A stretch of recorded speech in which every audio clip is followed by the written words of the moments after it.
Hello beautiful souls, నాకు ఎప్పుడైనా pizza క్రేవింగ్గా అనిపించింది అంటే నేను ఇంట్లోనే రెడీ టు మేక్ ఐటమ్స్తోనే పిజ్జా చేసుకుంటానండి. అండ్ నేనైతే పిజ్జా బేసెస్ అప్పటికప్పుడు కొని తెచ్చుకుంటాను అనమాట. అండ్ దాని మీద కొంచెం బటరు, కొంచెం మయోనీస్ అండ్ కొంచెం పిజ్జా పాస్తా సాస్ వేసుకొని మంచిగా స్ప్రెడ్ చేసుకుంటానండి. అండ్ దాని మీద లైట్గా చీజ్ అనేది అలా వేస్తానన్నమాట. అండ్ దాని తర్వాత దాని మీద మంచిగా కావాల్సిన వెజ్జీస్ అన్నీ వేసుకుంటానండి. అండ్ ఇవే కాకుండా మనకు నచ్చిన టాపింగ్స్ అనేది మనం యూస్ చేసుకోవచ్చు. అండ్ దానిపైన వచ్చి లైట్గా చిల్లీ ఫ్లేక్స్ అండ్ ఆరిగానో కూడా వేస్తానన్నమాట. అండ్ దాని తర్వాత వచ్చి ఇంకొంచెం చీజ్ ఫుల్గా వేసేసుకొని మనకు కావాలి అంటే దానిపైన కూడా కొంచెం చిల్లీ ఫ్లేక్స్ ఆరిగానో యూస్ చేయొచ్చు. అండ్ దాన్ని తీసుకెళ్ళి నేను ఓవెన్లో హీట్ చేసి చీజ్ కరిగేదాకా హీట్ చేస్తానండి.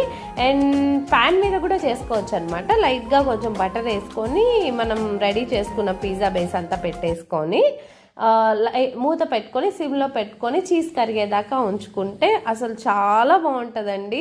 చాలా యమ్మీగా ఉంటుంది. దట్టు మనకు నచ్చినట్టు మనం కస్టమైజ్ చేసుకోవచ్చు.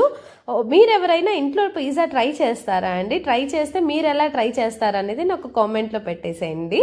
Thank you.